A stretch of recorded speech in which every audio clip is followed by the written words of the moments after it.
नमस्कार विद्यार्थी मित्रांनो, मी बापू शंकर. व्हीके क्लास या प्लॅटफॉर्मवरती आपलं सर्वांचं स्वागत. सामान्य प्रशासन विभागाचा एक जीआर आलेला आहे आणि त्या जीआर मध्ये इथून पुढे महाराष्ट्र लोकसेवा आयोगामार्फत कोणत्या परीक्षा घेतल्या जाणार आहेत. मग गट अ पासून गट क पर्यंत सर्व पदांची सर्व संवर्गांची काय केलेली एक यादी दिलेली आहे. जे नवीन कोणती पद सरळ सेवेची भरती, कारण अगोदरच सरकारने काय केलं होतं, निर्णय घेतला होता की सरळ सेवेची जी काही पद भरती असणार आहे ती एमपीएससी मार्फत घेतली जाणार आहे. पण अंमलबजावणी कधीपासून केली जाणार आहे, कोणकोणती सरळ सेवेच्या कोणकोणत्या परीक्षा घेतल्या जाणार आहेत हे कोणत्या म्हणजे सरकारने याचं स्पष्टीकरण दिलेलं नव्हतं. पण काल जीआर मध्ये सर्व मुद्दे काय केलेले आहेत, दिलेले आहेत. नवीन कोणकोणती संवर्ग त्याच्यामध्ये ऍड केलेले आहेत, कोणकोणती पदं ऍड केलेली आहेत, मग सरळ सेवेच्या कोणत्या परीक्षा आहेत, सर्व एकदम सविस्तरपणे काय केलेलं आहे त्या 231 पानाच्या जीआर मध्ये दिलेलं आहे. आणि त्यामध्ये सर्वात महत्वाचा म्हणजेच काय, तलाठी या पदाचा सुद्धा त्याच्यामध्ये काय केलेला आहे, उल्लेख केलेला आहे. म्हणजे इथून पुढे आता तलाठीची जी काही परीक्षा असणार आहे ती कुणामार्फत घेतली जाणार आहे, एमपीएससी मार्फत घेतली जाणार आहे. आणि याच व्हिडिओमध्ये आपण त्या तलाठीच्या संदर्भामध्ये जे निर्णय घेतलेले आहेत ते सर्व निर्णय आपण काय करणार आहे तर पाहणार आहेत. म्हणजेच परीक्षा पद्धती काय असू शकते, कारण याच्यामध्ये परीक्षा पद्धती दिलेली नाहीये. आपण डिस्कस करा, निगेटिव्ह मार्किंग याला असू शकतं का, त्याचबरोबर अभ्यासक्रम काय असू शकतो, त्याचबरोबर इतर जे काही महत्त्वाचे मुद्दे आहेत सरळ सेवेच्या संदर्भामध्ये घेतलेले त्या व्हिडिओमध्ये आपण काय करणार तर डिस्कस करणार आहेत. आता बघा, सामान्य प्रशासन विभागाचा काय आहे, हा जीआर आहे. आपण फक्त तलाठीच्या संदर्भामध्ये काय करतोय माहिती पाहतोय, कारण 231 पानाचा तो जीआर आहे.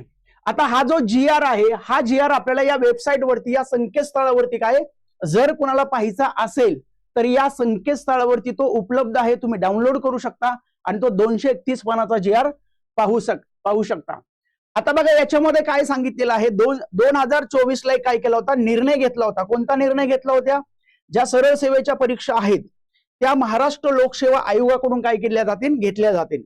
त्यानंतर बघा हा एक महत्वाचा मुद्दा आहे आपल्या एक्झामच्या रिलेटेड आहे. तलाठीच्या संदर्भामध्ये गट ब अराजपत्रित व गट क मधील संवर्गाच्या कामकाजाचे स्वरूप प्रशासकीय अथवा तांत्रिक स्वरूपाचे आहे.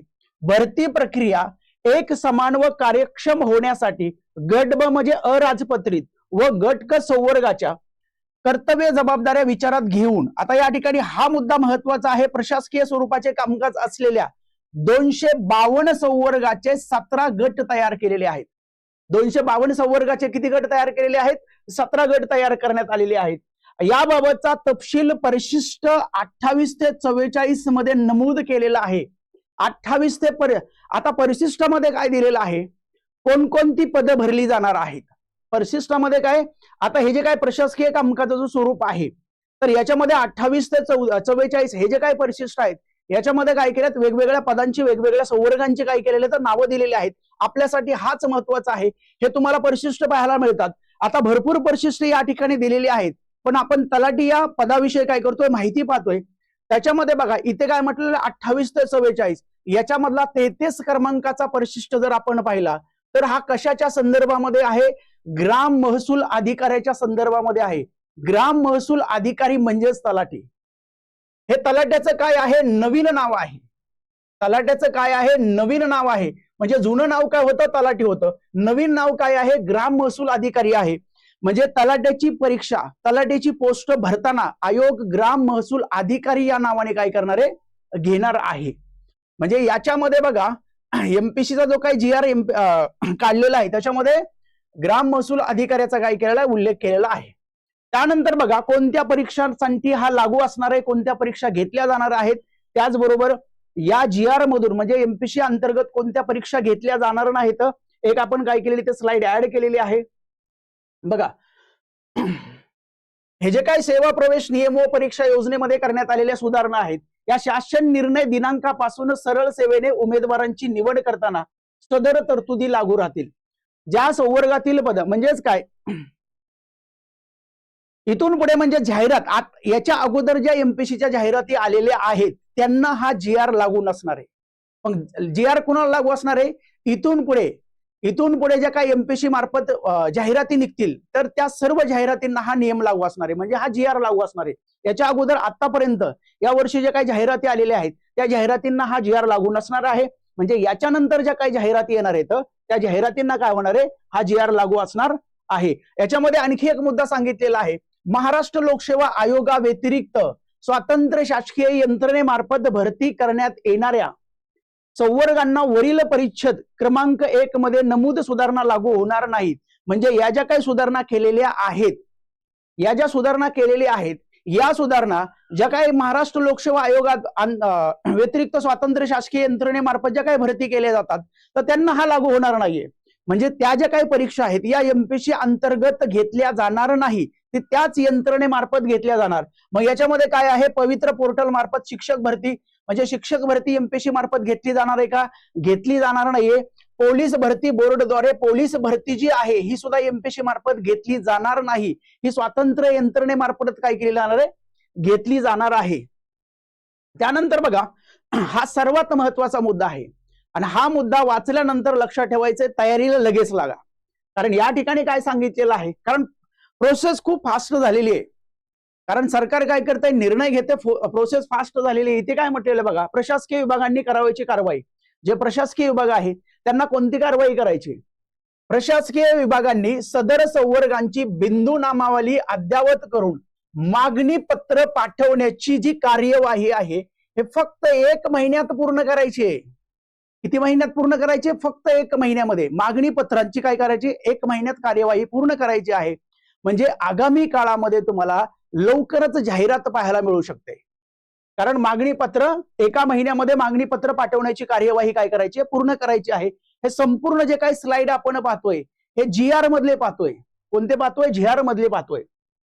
हा महत्वाचा मुद्दा होता एवढाच. त्यानंतर बघा, आता आपण टायटल थंबनेल वरती एक मुद्दा टाकलेला आहे, ही परीक्षा कोणाला देता येणार आहे? ही परीक्षा कोणत्याही bachelor degree in any stream, म्हणजे कोणतीही तुमच्याकडे डिग्री असेल, कोणतीही डिग्री, कोणत्याही शाखेची तुमच्याकडे जरी डिग्री असेल तरीही त्यांना ही परीक्षा देता येणार आहे.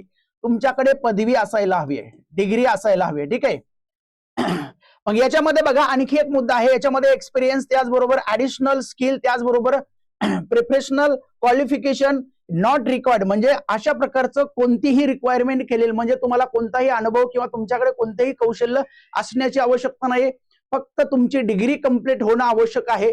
प्रत्येक डिग्री करणाऱ्या विद्यार्थ्यांना, म्हणजे ती कोणत्याही शाखेमधली असेल तर त्याला ही तलाठीची परीक्षा देता येणार आहे. ग्राम महसूल अधिकारी म्हणजेच काय, तलाठी.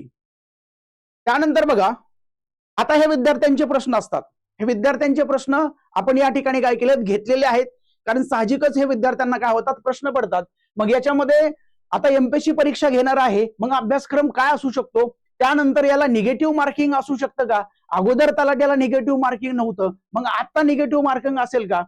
कारण ज्या काही TCS आणि IBPS मार्फत परीक्षा घेतल्या जातात तर त्यांना निगेटिव्ह मार्किंग नसतं. तलाठीच्या ज्या परीक्षेला निगेटिव्ह मार्किंग अगोदर नव्हतं. आता परत हा एक सर्वात महत्वाचा प्रश्न आहे की याला प्री असू शकते का फक्त एकच परीक्षा असू शकते? प्री मेन्स अशा 2 परीक्षा असू शकतात. बघा, पहिला प्रश्न अभ्यासक्रम. आता याच्यामध्ये बघा, एमपीएससीची कारवाई किंवा कशी असते, ज्या वेळेस कोणतीही जाहिरात महाराष्ट्र लोकसेवा आयोगाची येते कोणत्याही संवर्गासंबंधित, तर अगोदर काय केली जाते, परीक्षा योजना तयार केली जाते. परीक्षा योजना, या परीक्षा योजनेमध्ये या सर्व प्रश्नांची उत्तरे आपल्याला पाहायला मिळतात. म्हणजे जाहिरातीच्या अगोदर तुम्हाला परीक्षा योजना काय केली जाईल, टाकली जाईल. आणि परीक्षा योजनेमध्ये या तलाठी पदासंदर्भामध्ये किंवा इतर जे काही सरळ सेवेची पद आहेत जी नव्याने काय केलं तर या समावेश केलेले आहेत, यांची परीक्षा कशी घेतली जाणार आहे, किती मार्कांची असणार आहे, याला अभ्यासक्रम काय आहे, त्याचबरोबर एक परीक्षा घ्यायची आहे. कारण एमपीएससीने एक सरळ सेवा एक परीक्षा सुद्धा घेतलेल्या आहेत, एकच परीक्षा, त्याच्यावरती सिलेक्शन, अशाही परीक्षा काय केलेल्या घेतलेल्या आहेत. आता इथून पुढे बघा, आणखी एक याच्यामध्ये निर्णय घेतलेला आहे, इथून पुढच्या ज्या काही गट ब आणि गट क च्या परीक्षा असणार आहेत त्यांना मुलाखत नसणार आहे. कोणत्याही गट ब आणि गट क च्या परीक्षांना मुलाखत असणार नाही. ज्या महाराष्ट्र लोकसेवा आयोगात ज्या अराजपत्रित ज्या पद आहेत. मग अभ्यासक्रम तुम्हाला परीक्षा योजनेमध्ये सांगितला जाईल. आता कुणाला काही माहित नाही अभ्यासक्रम काय असेल, कारण परीक्षा पद्धतीच माहिती नाहीये. परीक्षा कशी घेतली जाणार आहे, किती मार्कांची घेतली जाणार आहे, एक पेपर घेतला जाणार आहे का 2 पेपर घेतला जाणार आहे, याच्यामध्ये फक्त एक कन्फर्म आहे. काय कन्फर्म आहे, याला निगेटिव्ह मार्किंग असणार आहे. हे परीक्षा योजनेमध्ये तुम्हाला दिलं जाणार आहे. हे परीक्षा योजनेमध्ये तुम्हाला दिलं जाणार आहे, परीक्षा कशी घेतली जाणार आहे, पण निगेटिव्ह मार्किंग असणार आहे. कारण महाराष्ट्र लोकसेवा आयोगामार्फत ज्या परीक्षा घेतल्या जातात त्यांना निगेटिव्ह मार्किंग असतं. त्यामुळे निगेटिव्ह मार्किंग आहे आणि हे निगेटिव्ह मार्किंग 1/4 असणार आहे. किती असणार आहे? 1/4. म्हणजे 4 प्रश्न चुकल्यानंतर एका प्रश्नाचे तुमचे मार्क जाणार आहेत. 4 प्रश्न चुकल्यानंतर एका मार्काचे तुमचे मार्क जाणार आहेत. बघा, ज्यांना व्हीके क्लासच्या टीम बरोबर तयारी करायची आहे तलाठी भरतीसाठी, आपल्या ऍपवरती तलाठी भरतीची काय झालेली आहे, बॅच सुरू झालेली आहे. तर महाराष्ट्रातली सर्वोत्तम टीम तुम्हाला पाहायला मिळते. या बॅचची वैशिष्ट्य काय आहेत बघा. फीज किती आहे? 999 पाहायला मिळते. महाराष्ट्रातले टॉपचे शिक्षक या ठिकाणी आहेत. याच्यामध्ये दररोज लाईव्ह लेक्चर घेतले जातात, त्याचबरोबर रविवारी टेस्ट असते. लेक्चर झाल्यानंतर लगेच नोट्स दिले जातात, त्यामध्ये टेस्ट सुद्धा या ठिकाणी काय केल्या जातात, घेतल्या जातात. अशा पद्धतीने लाईव्ह प्लस रेकॉर्डेड स्वरूपाची बॅच तलाठीची आपल्या व्हीके क्लास या ऍपवरती आपल्याला पाहायला मिळते. ज्यांना तयारी करायची आहे व्हीके क्लासच्या टीम बरोबर, त्यांनी ऍप काय करा, डाउनलोड करा आणि तुम्ही बॅच काय करू शकता, घेऊ शकता. आमच्या टीम बरोबर तुम्ही तयारी करू शकता. कामाला लागा लवकरच, कारण मागणी पत्राची जी काही प्रक्रिया आहे ही 1 महिन्याच्या आतमध्ये पूर्ण करण्यात काय केलेलं आहे, सांगितलेलं आहे. कधीही तुम्हाला आगामी काळामध्ये जाहिरात पाहायला मिळू शकते. या ठिकाणी आपण थांबूया. धन्यवाद. लवकरच आपण पुढच्या व्हिडिओमध्ये भेटूया.